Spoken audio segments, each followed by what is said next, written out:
Hello friends, मैं हूं अभिषेक सावलिया और आप देख रहे हैं अभीस होम्योपैथी। तो आज का टॉपिक है होम्योपैथिक ड्रग जिसका नाम है नक्स वोमिका। उसे हिंदी में कुचिला भी कहा जाता है। तो नक्स वोमिका का इम्पोर्टेंट बताते हुए मैं आपको एक एग्जांपल देता हूँ कि जैसे ही आपको डे टू डे लाइफ में पानी की ज़रूरत रहती है, वैसे ही होम्योपैथिक डॉक्टर अपने चेम्बर में नक्स वोमिका का इस्तेमाल ना करे वैसे हो नहीं सकता है। साथ ही साथ डॉक्टर विलियम बोरिक ने ऐसे भी कहा है कि if you don't know what to give nux vomica. अगर कोई पेशेंट आपके क्लिनिक पे आता है और उसे पता नहीं चलता है कि कौन सी मेडिसिन देनी चाहिए, तो आप नक्स वोमिका दे सकते हो। साथ ही साथ नक्स वोमिका का कॉमन नेम आम भाषा में क्या कहा जाता है? पॉइजन नट कहा जाता है। उसको प्रूव किसने किया था? डॉक्टर हनीमन ने प्रूव किया था। और कौन सी फैमिली से वो बिलोंग करता है? तो वो फैमिली का नाम है लोगेनियासिस। नक्स वोमिका एक वेजिटेबल किंगडम से बनाई हुई रेमेडी है। साथ ही साथ नक्स वोमिका को पॉलीक्रेश रेमेडी भी कहा जाता है। पॉलीक्रेश का मतलब पूरे बॉडी पे एक्ट करती है। पॉली मतलब मैनी और क्रैश मतलब यूज़, मतलब मैनी यूज़ के लिए नक्स वोमिका यूज़ किया जाता है। साथ ही साथ अभी हम उसके स्पीयर ऑफ एक्शन के बारे में बात करते हैं, क्योंकि मतलब कहाँ कहाँ शरीर पे नक्स वोमिका एक्ट करती है। तो सबसे पहले तो नक्स वोमिका एक्ट करती है स्पाइनल कॉर्ड पे एक्ट करती है। साथ ही साथ मोटर एंड सेंसरी सेंटर्स पे भी एक्ट करती है। जीआईटी गैस्ट्रो इंटेस्टिनल ट्रैक्ट पे बहुत इम्पोर्टेंट रोल है नक्स वोमिका का। रेस्पिरेटरी सिस्टम पे भी एक्ट करती है। जेनाइटो यूरिनरी सिस्टम पे भी एक्ट करती है नक्स वोमिका।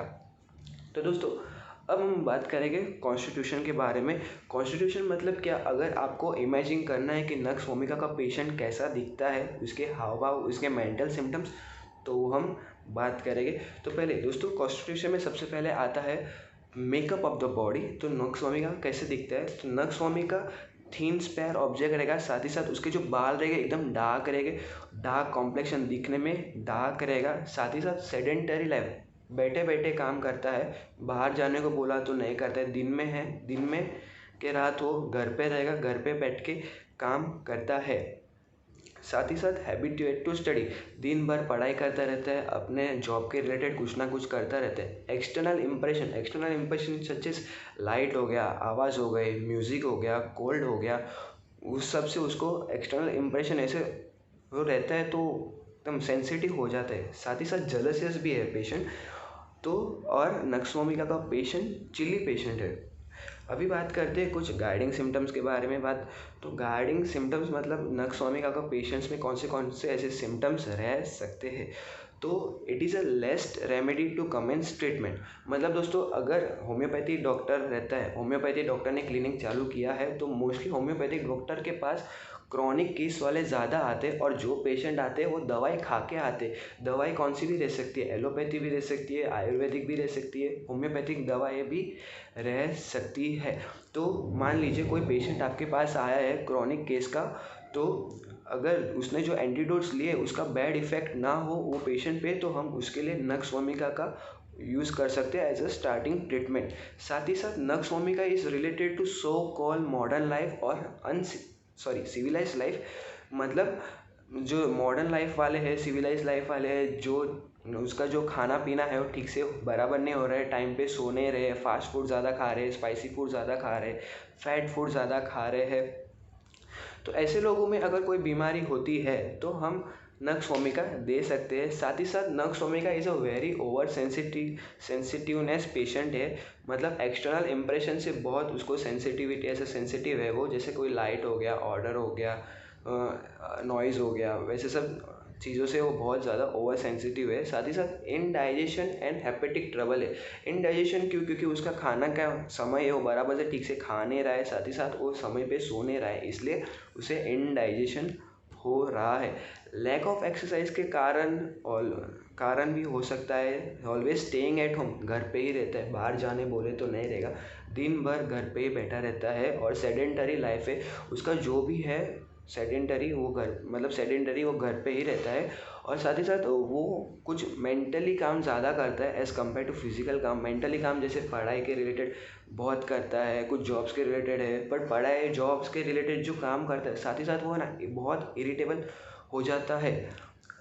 ये सब कारण से। अब बात करते हैं स्लीप के कारण। तो नक्सवामिका का स्लीप, जैसे मैंने बताया कि वो मेंटल एफर्ट ज़्यादा लेता है। मेंटल एफर्ट्स लेने की वजह से वो बहुत इरिटेट हो जाते हैं। तो शाम के वक्त जैसे 3-4 बजे, शाम के वक्त 3-4 बजे बोल सकते हैं, शाम को उसको बहुत ज़्यादा नींद आने लगती है। अगर वो बैठा हुआ रहेगा ना तो भी ऐसे नींद आ जाती है, बट रात को जब सोता है तो सुबह के 3-4 बजे है ना उसकी नींद खुल जाती है। नींद खुल जाएगी, खुलने के बाद वापस सो जाएगा और सोने के बाद उसे नींद आती है, सपने, अच्छे सपने वाली नींद आएगी। बट जैसे सुबह उठने का समय होगा तो उठ नहीं पाता क्योंकि वो रात को सोया नहीं है। अगर वो सुबह उठ भी गया तो उसका पूरा दिन उसको नींद आएगी, साथ ही साथ ऐसा वीकनेस जैसा फील होगा क्योंकि उसकी नींद पूरी नहीं हुई। नक्सवामिका के पेशेंट को frequent and in effectual stool and urine होता है, बहुत डिज़ायर होती है स्टूल और यूरिन पास करने की। साथ ही साथ नक्सवामिका पेशेंट में एक टेंडेंसी है। वो टेंडेंसी क्या है कि वो हमेशा चाहता है कि उसके जो विंडोज़ रहते हैं और दरवाजे रहते हैं वो सब बंद कर देता है और साथ ही साथ अपने बॉडी को भी कवर कर लेता है।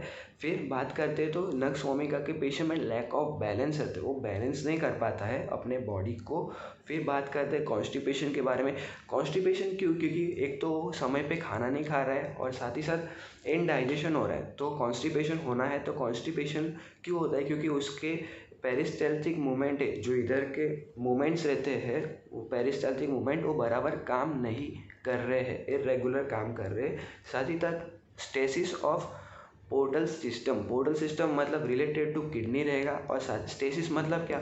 हमारा जो खून है, खून का जो स्पीड है, वो स्पीड कम हो जाती है, उसको स्टेसिस बोलते हैं। मतलब स्टेसिस ऑफ पोर्टल सिस्टम, खून कम हो गया किडनी के रीजन में तो हम बोल सकते, तो उसके कारण बहुत सारी बीमारियां हो सकती है।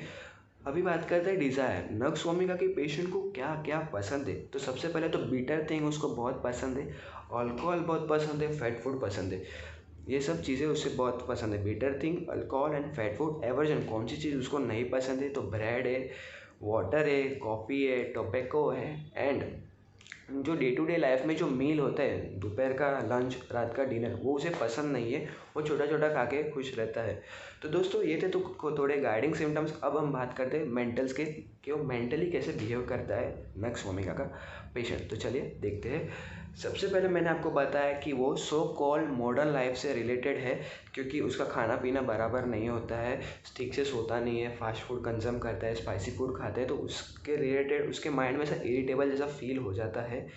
और साथ ही साथ पेशेंट तो इरिटेबल है, फास्टिडियस है। फास्टिडियस मतलब क्या? पेशेंट को ऐसा नीट एंड क्लीन चाहिए, सब चीज़ साफ चाहिए। और पेशेंट जलसियस है। जलसियस मतलब क्या?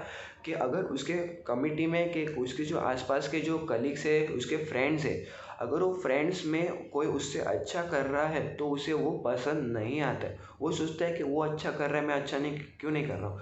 तो वो अच्छा करने जाता है, वो अपने में और ज़्यादा एफर्ट डालता है, बट एफर्ट डालने की वजह से अपने में ही तो बहुत ज़्यादा इरिटेबल हो जाता है। सुसाइड करने की टेंडेंसी। नक्सवामिका का पेशेंट ऐसा है कि उसे सुसाइड करने की इच्छा होती है, बट उसे डर लगता है, मरने से उसे डर लगता है। इच्छा होएगी पर उसे मरने से डर लगता है।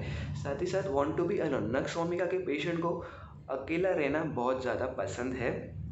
छोटी छोटी बात पे गुस्सा करता है, और छोटी छोटी बात पे गुस्सा करेगा, और कोई ऐसे शब्द, किसी ने सामने वाले ने कोई शब्द बोले जो कि कोई ख़राब भी नहीं रहते, हार्मफुल भी नहीं रहते, तो भी उसको दिल पे लग जाते हैं। वो दूसरे लोगों में गलतियाँ ढूंढता है और उन्हें चिल्लाता है। और उसमें एक लो म्यूटेरिंग डेलीरियम रहता है। लो म्यूटेरिंग डेलीरियम किस में रहेगा? जो शराब पी के आते हैं, दारू पी के आता है, उसमें ऐसे एक लो म्यूटेरिंग डेलीरियम रहता है। लो म्यूटेरिंग डेलीरियम मतलब क्या?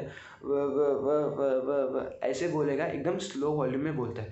तो दोस्तों ये थे कुछ गाइडिंग सिम्टम्स नक्सवामिका के। अब हम बात करते हैं थोड़े क्लिनिकल रिलेटेड। तो सबसे पहले क्लिनिकल में हम जाते हैं हेडेक के पास। हेड तो हेड में नक्सवामिका का हेडेक कैसा रहता है? इधर ऑसिपिटल, पीछे के ऑसिपिटल पे होता है। साथ ही साथ ये जो है ना आईब्रोज के पास उसका हेडेक बहुत होता है, हैवीनेस जैसा हेड हो जाता है।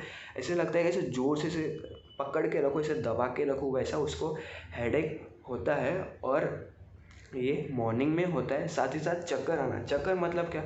जैसे कभी कुछ आप खड़े होते हो या कुछ काम करते हो, 1 या 2 सेकंड के लिए आपकी आंखों के सामने अंधेरा छा जाता है, उसे उसके लिए हम नक्स वोमिका इंडिकेट कर सकते हैं। अभी बात करते हैं जीआईटी के रिलेटेड। तो सबसे पहले आता है माउथ। तो माउथ में अल्सरेशन इन द माउथ, अगर माउथ में अल्सर हो गए तो हम नक्स वोमिका इंडिकेट कर सकते हैं। साथ ही साथ नक्स वोमिका का टंग कैसा रहता है, अगर टंग है ना तो आधा टंग क्लियर रहेगा और पीछे का जो पोस्टीरियर एंड है रहेगा ना वो येलो वाइट रहेगा, और जो पोस्टीरियर साइड पे है ना जो एज ऑफ द टंग रहेगा ना उधर क्रैक आ जाएंगे। साथ ही साथ टूथेक कोई ठंडा पानी लेने से अगर उसके दांत दुखते हैं तो उसके लिए हम नक्स वोमिका दे सकते हैं। दोस्तों अब बात करते हैं थ्रोट के बारे में। तो थ्रोट में पहले कैसे होगा, अल्सरेशन जो अल्सर हुए थे माउथ में अगर वो थ्रोट तक चले गए, एक्सटेंड हो गए, तो उसके लिए हम नक्स वोमिका दे सकते हैं। टिंगलिंग सेंसेशन मतलब क्या ऐसा सेंसेशन आता रहेगा तो उसके लिए भी हम नक्स वोमिका दे सकते हैं। ऐसा फील होता है कि हमारा जो थ्रोट है ना वो थोड़ा सा छिल गया, ऐसा छिला हुआ फीलिंग आता है। तो दोस्तों ये था थ्रोट। अब बात करते हैं हम स्टमक के बारे में। सॉर इरेक्टेशन, खट्टी डकार आती है। साथ ही साथ फ्लैचुलन मतलब क्या, बहुत गैस बनता है, गैस पासिस होते हैं। पायरोसिस मतलब क्या, अपर चेस्ट और मिड चेस्ट डिस्कम्फर्ट होता है, हार्टबर्न टाइप होता है। नौशिया और वॉमिटिंग होती है, ये ज़्यादा मॉर्निंग में होती है। पेशेंट को ऐसा फील होता है कि जब तक वो उल्टी नहीं करेगा, वॉमिटिंग नहीं करेगा, तब तक उसे अच्छा नहीं लगता है। नक्स वोमिका के पेशेंट को भूख बहुत लगती है, हाँ, पर उसको नॉर्मल खाना पसंद नहीं है, पर उसको भूख बहुत ज़्यादा लगती है। Nux vomica is a leading remedy for gastritis, gastralgia and dyspepsia के लिए बहुत अच्छी रेमेडी है। जब भी कोई पेशेंट खाना खाता है तो उसके 1 या 2 घंटे तक पेशेंट मेंटली एफर्ट नहीं दे पाते, सोच नहीं पाता। पेशेंट को ऐसे लगता है कि उसके सिर पे कुछ पत्थर जैसा रख दिया है, जिसके कारण वो सोच नहीं पा रहा है। अभी बात करते हैं स्टूल के बारे में, नक्स वोमिका के स्टूल के बारे में। तो सबसे पहले स्टूल में आएगा डिसेंटरी। स्टूल कैसा रहेगा, स्टूल जिसको मल भी कहा जाता है, वो कैसा सॉफ्ट रहता है, सॉफ्ट रहता है। Frequent and in effectual desire for stool and urine, उसको बार बार डिज़ायर होती है कि वो स्टूल करने जाए, तो वो जाता है। जाके आने के बाद उसे ऐसा फील होता है कि कुछ रह गया है, something is remaining, it is not finish, तो वो वापस जाता है। और स्टूल जब पास होते हैं तो स्टूल के साथ म्यूकस भी पास होता है और ब्लड भी कभी कभी पास होता है। तो ये था डिसेंट्री के बारे में। कॉन्स्टिपेशन मतलब क्या, 2 या 3 दिन में एक बार स्टूल पास करना, तो ये कॉन्स्टिपेशन। और कॉन्स्टिपेशन में क्या होता है, पेशेंट को ऐसे फील होता है कि जो उसका जो रेक्टम और एनस उधर कॉन्स्ट्रिक्शन जैसा फील हो रहा है और प्रेशर आ रहा है। साथ ही साथ कॉन्स्टिपेशन अल्टर विद डायरिया, अगर ज़्यादा यूज़ ऑफ लेग्जेटिव यूज़ कर लिया रहेगा। ज़्यादा लेग्जेटिव मतलब क्या, स्टूल को पतला करने की जो मेडिसिन रहती है उसको लेग्जेटिव बोलते हैं। अगर वो ज़्यादा कंज्यूम कर लिया तो उसके कारण जो ऑब्स्टिनेट कॉन्स्टिपेशन है वो चला अल्टरनेट हो जाएगा डायरिया में। अब बात करते हैं डायरिया के बारे में। तो डायरिया कैसा रहता है, स्टूल मल कैसा रहेगा, एकदम पानी वाला रहेगा, वाटरी एंड ऑफेंसिव मतलब कैसा, बास आ रहा है। साथ ही साथ जो स्टूल आ रहा है वो सुबह ज़्यादा होता है और खड़े होने पे, जैसे कोई पेशेंट खड़ा हो रहा है तो उसको ऐसा फील हो रहा है कि मेरे को स्टूल के लिए जाना है, मल बनाने के लिए जाना है, तो वो जाता है। साथ ही साथ मेंटल एक्सर्शन, कोई मेंटली एफर्ट डाल रहा है, बहुत ज़्यादा एफर्ट डालने की वजह से उसे स्टूल की अर्ज होती है। डायरिया भी अल्टरनेट विद कॉन्स्टिपेशन, अगर उसने ज़्यादा यूज़ ऑफ परगेटिव या लेग्जेटिव यूज़ किया है तो दोस्तों ये था स्टूल के बारे में, जो है डिसेंटरी, कॉन्स्टिपेशन एंड डायरिया। अब बात करते हैं यूरिन के बारे में। तो यूरिन मतलब मिचुरेशन, यूरिन पास करना मतलब मिचुरेशन इज़ वेरी पेनफुल। जब भी पेशाब पास करते तो बहुत पेनफुल होता है। और जो पेन है ना वो एक्सटेंड होता है यूरिन और जेनाइटल ट्रैक में भी जेनाइटल ऑर्गन रहते हैं, वहाँ भी स्प्रेड होते हैं। साथ ही साथ जो लेग्स में भी स्प्रेड होते हैं। जो यूरिन कैसे पास होता है, ड्रॉप बाय ड्रॉप पास होता है, जैसे बूंद बूंद में पास होता है यूरिन। साथ ही साथ कभी कभी है ना यूरिन में ब्लड भी आ जाता है, और ब्लड आने का कारण क्या हो सकता है, रीनल स्टोन हो सकता है। तो ये था यूरिन। दोस्तों अभी बात करते हैं मेंसेस के लिए। नक्स vomica is a best medicine for irregular menses. जब मेंसेस टाइम पे नहीं आते हैं, रुकते हैं और 1-2 दिन में वापस मेंसेस स्टार्ट हो जाते हैं, तो उसमें ब्लड कैसा रह सकता है, डार्क रहेगा, ऑफेंसिव रहेगा और प्रोफ्यूज रहेगा, बहुत सारा खून रहेगा। तो ये था मेंसेस के बारे में। अब हर्निया मतलब नक्स वोमिका एक स्ट्रैगुनेटेड हर्निया रहता है जिसमें इंटेस्टिनल प्रोट्रूजन हो जाता है, तो उसके लिए भी नक्स वोमिका एक अच्छी रेमेडी है। लम्बेगो मतलब कमर दर्द, पीछे का लंबार एरिया पे कमर दर्द होता है वो लंबा रीजन पे बैक एक बोलते हैं उसको, पेशेंट बिल्कुल भी बैठ नहीं पाता है। और ये दर्द सुबह के 3 से 4 बजे के बीच में बहुत होता है। अगर रात को पेशेंट सोया हुआ रहता है, सीधा सोया है, अभी सीधा सोया है, अगर उसको साइड में टर्न होना है तो पहले उसे बैठना पड़ता है और फिर उसे टर्न करना पड़ता है। तो दोस्तों ये था कुछ लंबा रीजन के बारे में। अभी फीवर के बारे में बात करें तो नक्सवोमिका फीवर में इंटरमिटेंट फीवर कॉमन है। इंटरमिटेंट में 3 स्टेज रहते हैं, chill, heat and sweat. Chill, heat and sweat. तो सबसे पहले हम बात करते हैं कोल्ड स्टेज के बारे में। कोल्ड स्टेज में क्या होगा, नक्सवोमिका को बिल्कुल ठंडी हवा पसंद नहीं है। ठंडी हवा पसंद नहीं है। अगर थोड़ा सा भी वो मूवमेंट करता है या अपने बॉडी को थोड़ा अनकवर कर देगा तो उसे बहुत ज़्यादा ठंडी लगती है, उसे उसके हाथ बॉडी पूरा कांपता है। नक्सवोमिका का पेशेंट है ना, हेड टू टो, सिर से लेके पाँव तक पूरा अपना शरीर ढक लेता है। तो ये था कोल्ड स्टेज। अभी आ गया हीट स्टेज। हीट स्टेज में मतलब क्या कि नक्सवोमिका को जो पेशेंट रहेगा उसको बहुत ज़्यादा गर्मी लगती है।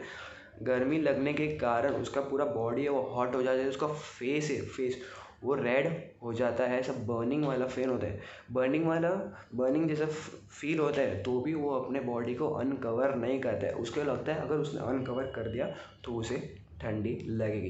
तो दोस्तों ये था फीवर के बारे में। अब हम बात करते हैं रेस्पिरेटरी के बारे में। रेस्पिरेटरी सिस्टम में सबसे इम्पोर्टेंट है उसका ड्राई हॉकिंग कफ आ रहा है उसको, तो उसके लिए नक्सवोमिका दी जा सकती है। साथ ही साथ कैटरल हॉर्सनेस इन थ्रोट, हॉर्सनेस जैसा फील हो रहा है इन थ्रोट, जैसे कर्कश आवाज़ बोलते हैं उसको, अगर वैसा फील हुआ तो हम दे सकते हैं। साथ ही साथ कफ जो आ रहा है, कफ हो रहा है कि बलगम जो आ रहा है एकदम ड्राई है तो बलगम आएगा ही नहीं, सीधी सी बात है। अस्थमा के पेशेंट में अगर कुछ गैस्ट्रिक प्रॉब्लम होती है, पेट में दर्द है, जुलाब हो गया है कि कॉन्स्टिपेशन हो गया है, कब्ज हो गया, अगर ऐसा कुछ हुआ रहेगा अस्थमा के साथ साथ तो हम नक्सवोमिका दे सकते हैं।